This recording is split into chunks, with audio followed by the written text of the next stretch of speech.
Você já parou para pensar na agilidade dos últimos tempos? É difícil acompanhar o avanço da tecnologia, o fluxo da informação e as tendências do mercado. Parece que sempre estamos desatualizados e correndo atrás do prejuízo. Muitas vezes não sabemos como funcionam os meios de comunicação. Ficamos sem critérios para questionar o que vemos nas mídias, o que pode afetar nossa compreensão sobre o ato de comunicar. Por essa razão, a divisão sul-americana da Igreja Adventista, em parceria com o NASP, Campus Engenheiro Coelho, idealizou o Programa Adventista de Capacitação em Comunicação, o PAC.com, com o objetivo de explicar a comunicação, a imprensa, a propaganda e o marketing, com os melhores profissionais e especialistas em comunicação e aquela informalidade que deixa tudo mais fácil. Essa é a fórmula das videoaulas do PAC. Você vai consumir e produzir informação com excelência. Afinal, já passou da hora de ser um mero espectador.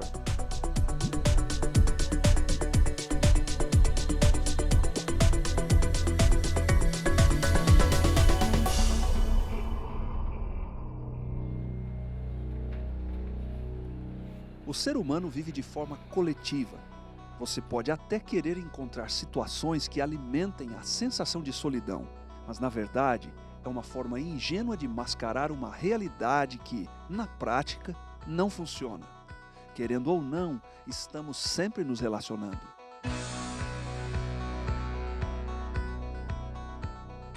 As vivências interpessoais acontecem a todo instante.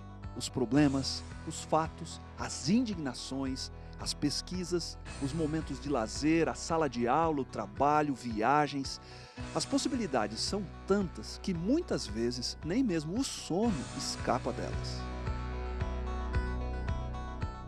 Tudo isso faz com que sejamos moldados, nos ajuda a descobrir o mundo por causa dessas relações.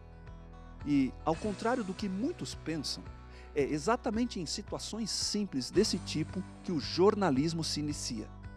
Os assuntos a serem abordados surgem no cotidiano, da vivência das pessoas, dos diálogos e das infindáveis inquietações humanas. Mas todos esses temas colocados em questão são apenas o primeiro passo para que o produto final do jornalista tenha sentido. E, acima de tudo, conteúdo de qualidade. Este é mais um programa adventista de capacitação em comunicação, PAC.com, uma iniciativa da Igreja Adventista para aprimorar a comunicação em todos os níveis da organização. Nosso assunto de hoje, reportagem.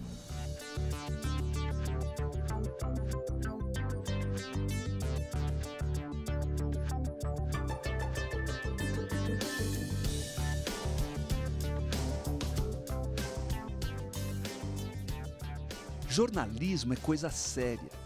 É trabalhar com a verdade no seu estado mais bruto. Comparar informações, ir atrás de diferentes pontos de vista, colher múltiplas versões de um mesmo fato. Isso tudo para dar ao público a visão mais completa do acontecimento. É ver e rever o material coletado, eliminando erros e procurando mostrar de forma original aquilo que mais cedo ou mais tarde acabará sendo esquecido. Tudo isso sem emitir opinião, sendo o mais transparente possível. Mas para que tudo isto seja colocado em prática, é necessário um início.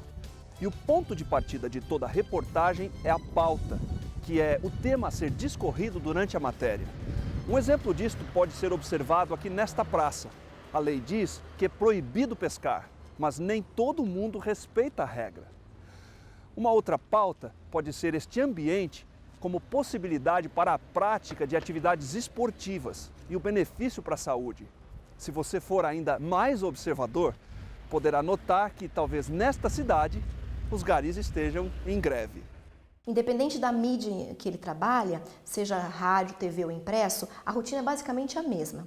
Qual é? Ele precisa no início da manhã, vamos supor assim, né? O horário dele é de manhã, no início da manhã ele precisa ouvir a comunidade. De que forma? Através aí de ouvir as polícias, o corpo de bombeiros, fazer uma ronda, como a gente comumente fala. Depois disso, ele vai atrás de outras informações. Então, pessoas com quem ele convive, para buscar pautas.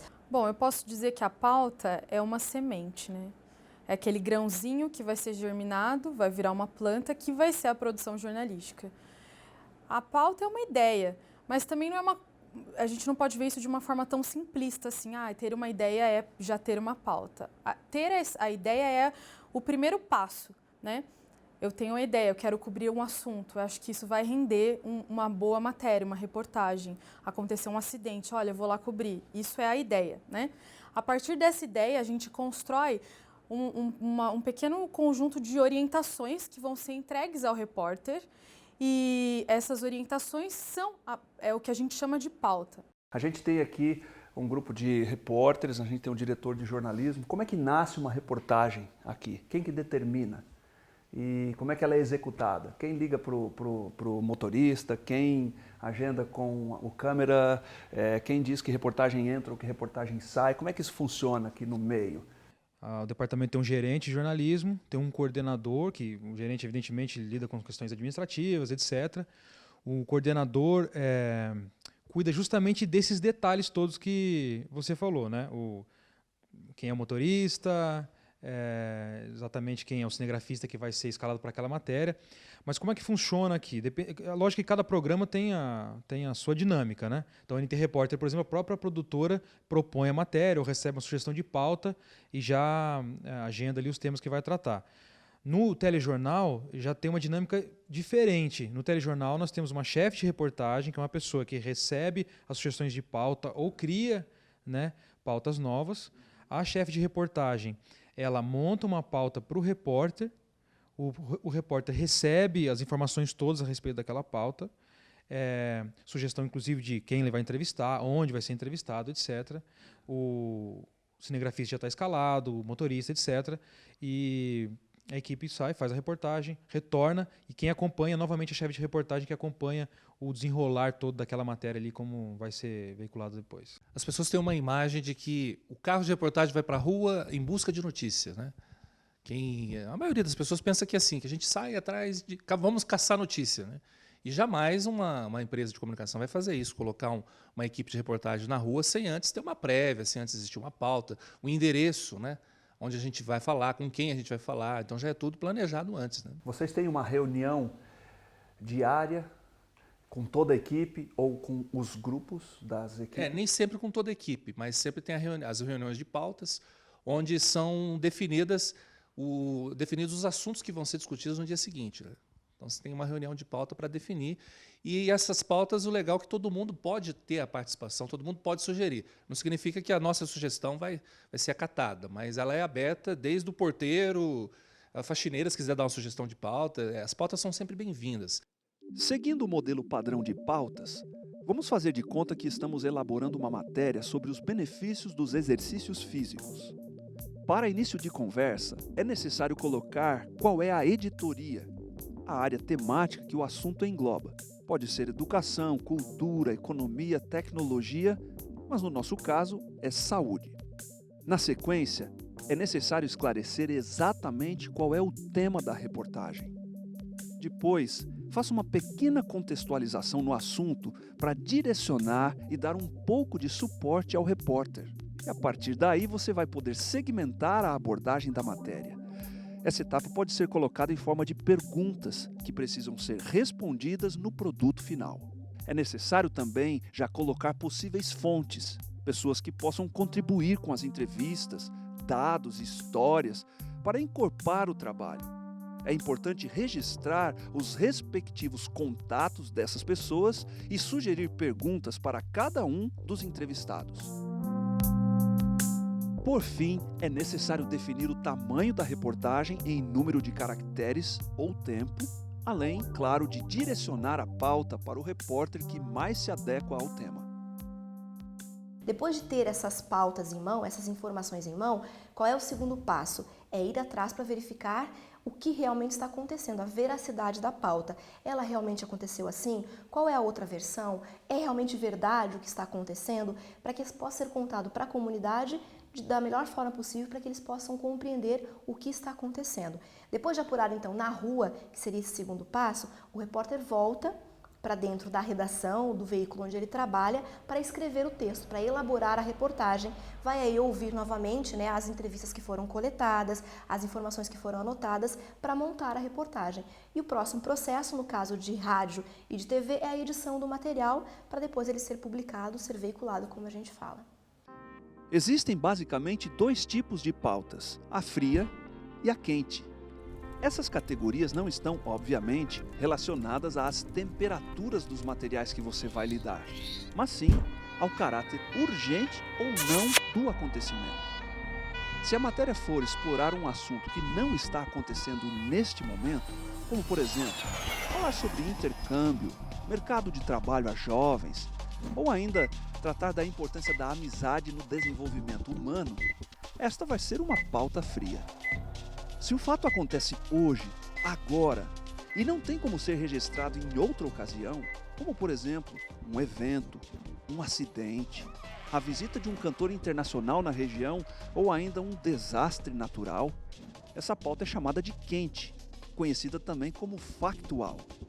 Esta é a principal geradora de conteúdo das redações que noticiam de forma diária. A pauta chega na minha mão. A hora que eu entro aqui, eu chego sem maquiagem, sem nada, pego a pauta na mão, leio e vou para a rua, né? Eu vou com uma base, o que eu tenho para mim é que a pauta é uma base daquilo que eu vou encontrar, mas é na boca das pessoas, na fala delas, que eu descubro o real sentimento. Às vezes não é só na pauta, mas é no olhar de uma pessoa, o jeito dela falar, o jeito dela responder para mim, que eu até descubro se é verdade o que ela está falando ou não, se aquele depoimento é válido ou não, se ele vai abrir a minha matéria ou fechar a minha matéria.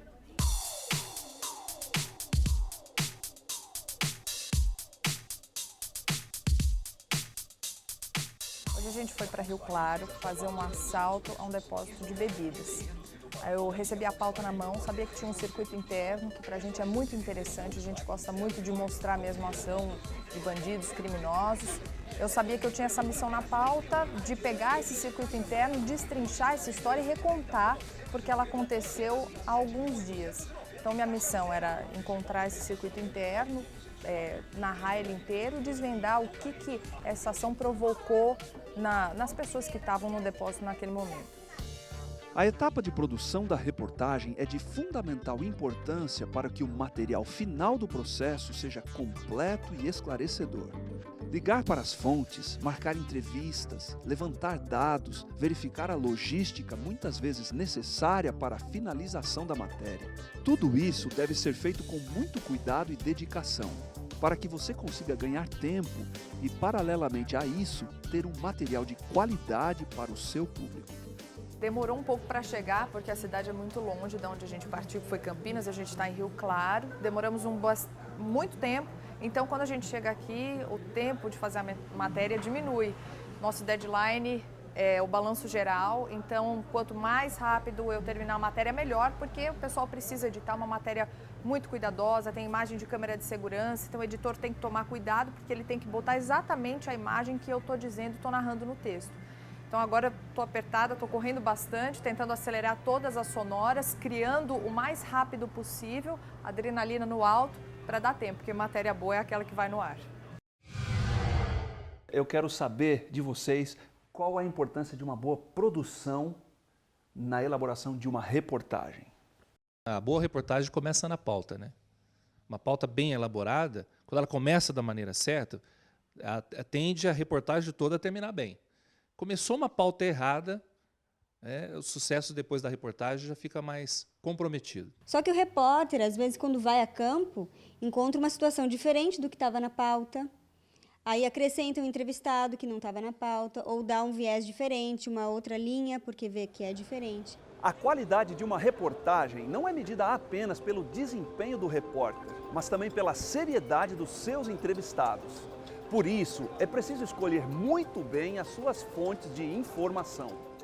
Para que uma reportagem fique completa, ela precisa contar com alguns tipos de fontes. As fontes primárias são as pessoas que estão diretamente envolvidas no acontecimento. Já as fontes secundárias são aquelas que possuem um envolvimento com quem está relacionado ao fato. E as fontes complementares são os especialistas no assunto abordado. Além disso, uma reportagem pode ter fontes documentais, que são pesquisas científicas, processos jurídicos, documentos oficiais ou literatura sobre o assunto. Por exemplo, em uma reportagem sobre alimentação infantil, onde o gancho é a preferência das crianças por comidas gordurosas, quais seriam as fontes? Como são o assunto principal da reportagem, as crianças seriam as fontes primárias, seus pais as fontes secundárias. Já como fontes complementares, estariam nutricionistas, pediatras e psicólogos. Por fim, as fontes documentais poderiam ser alguns dados ou pesquisas que comprovem essa afirmação. A entrevista, ela é a farinha do bolo, assim, né?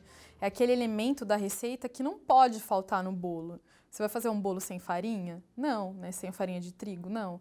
Então, a gente não pode falar sobre nenhum assunto sem ter fontes que corroborem isso que estamos falando. Então, para que serve a entrevista? O que é a entrevista? É eu ir atrás de pessoas que conhecem o assunto para que eu tenha um embasamento, para que eu tenha um arcabouço de declarações que corroborem isso que quero dizer, né? Então, assim, quero falar sobre epidemia de dengue aqui na região, né? Mas tá, quem me disse que é uma epidemia, né? Quantas pessoas foram atingidas? Da onde está vindo, onde é o foco do problema, né? Eu posso saber tudo isso, às vezes de ter visto em jornal, de ter ouvido em outros lugares, de pessoas terem me dito, mas eu não posso exprimir isso, publicar isso, levar isso ao público sem que haja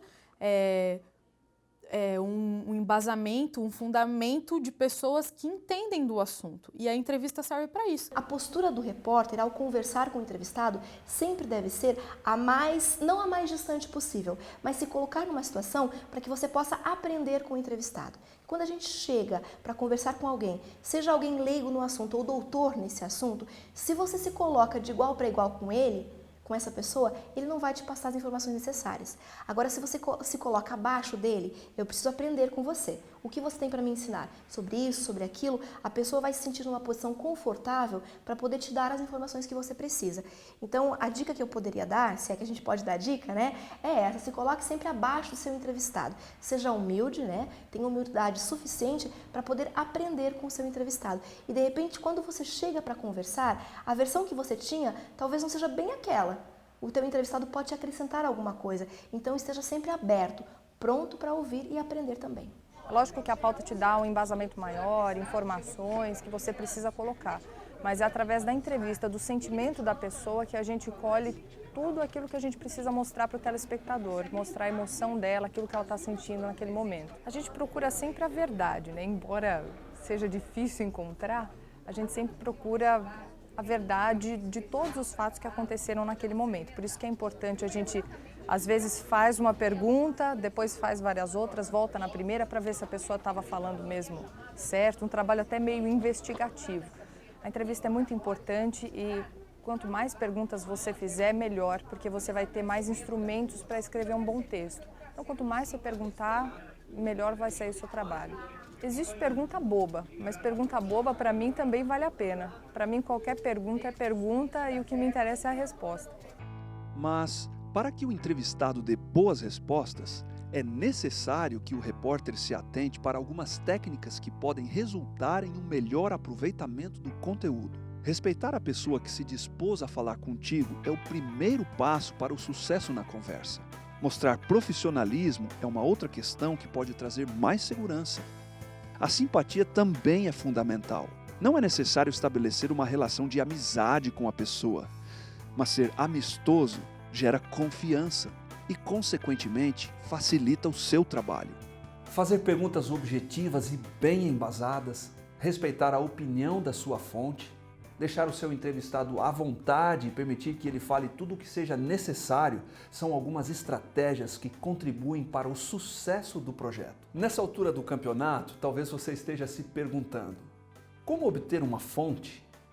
Como ter telefones, e-mails e boas referências? A resposta para essa pergunta talvez esteja um pouco envelhecida, mas nada substitui a boa e velha agenda de contatos. Bom, a agenda de contatos, ela é essencial, né? Ela é a coisa, acho que mais importante do trabalho do jornalista. Quando eu falo sobre isso para os meus alunos, quando falo sobre isso durante as aulas, eu costumo dizer que a agenda de contatos é o seu coringa, né? Ela serve para tudo. E não ter isso significa que você não conseguirá fazer o seu trabalho com eficiência. Falei um pouco sobre entrevistas, sobre a importância de você amealhar informações, juntar isso e fazer isso entrevistando pessoas. Então, como você pode entrevistar alguém sem ter contatos, né? Eu preciso saber sobre aquela obra que a prefeitura está realizando ali na periferia da cidade. Mas com quem eu vou falar sobre isso? Nunca tive nenhum contato, não tenho um telefone da prefeitura, não tenho o telefone de nenhum vereador, de nenhum secretário, de ninguém que trabalha ali. O trabalho é muito mais demorado, muito mais difícil e às vezes, quase certamente, com menor qualidade. Engenheiros, médicos, economistas, professores, jornalistas, executivos, políticos, dentre muitos outros profissionais, devem fazer parte da sua lista para que a pauta seja facilmente produzida.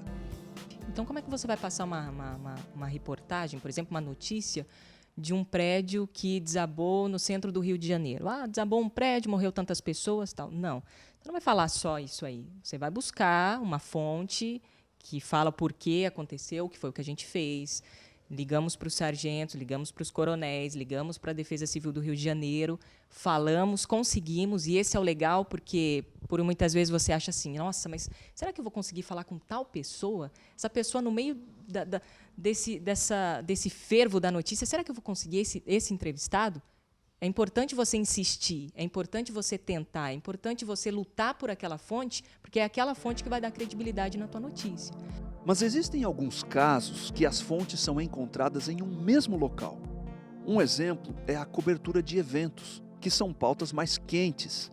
Neles, você consegue conversar com todos os participantes necessários para concluir e fazer com que a sua reportagem tenha uma grande participação das pessoas envolvidas no projeto.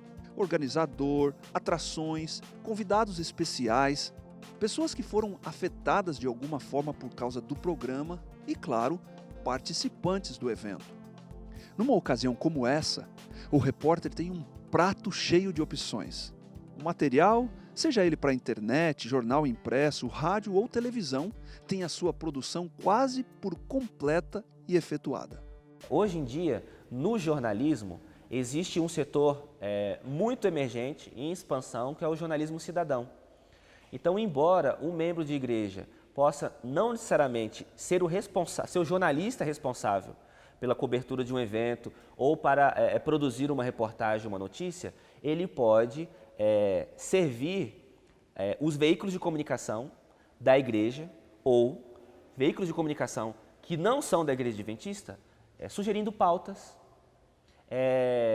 enviando flagrantes de acontecimentos, fotos, uma informação já prévia que vai gerar naquele veículo, seja da igreja ou não, um envio de um profissional adequado, com as ferramentas adequadas, com um aparato tecnológico que muitas vezes o membro não tem. Ele então vai fazer a cobertura, ele vai repercutir aquela informação que primeiro foi captada, foi pré-coletada, digamos assim, pelo colaborador, pelo membro leigo. E é esse membro que pode fazer a diferença nessa etapa da reportagem, que vai da pauta até os contatos, entrevista e coleta de dados. A igreja precisa de pessoas que estejam dispostas a divulgarem esperança de forma competente e comprometida. Então, o jornalista adventista, ele sabe que tem uma informação que não é compartilhada, que na verdade boa parte dos valores que são pregados no mundo são contrários a essa informação. Então, é como se existisse um inimigo. No caso do jornalista político, o inimigo são os próprios políticos, as pessoas que estão sendo beneficiadas por esse esquema corrupto. No caso do jornalista adventista, são os valores difundidos pela sociedade que entram em choque com aquilo que a Bíblia diz, que deveria ser a vida do ser humano. Então, o jornalista adventista ele vai até o fundo para que essa informação seja compartilhada, porque ele sabe que vai beneficiar a sociedade, que ele vai beneficiar cada ser humano que entrar em contato com essa mensagem de esperança.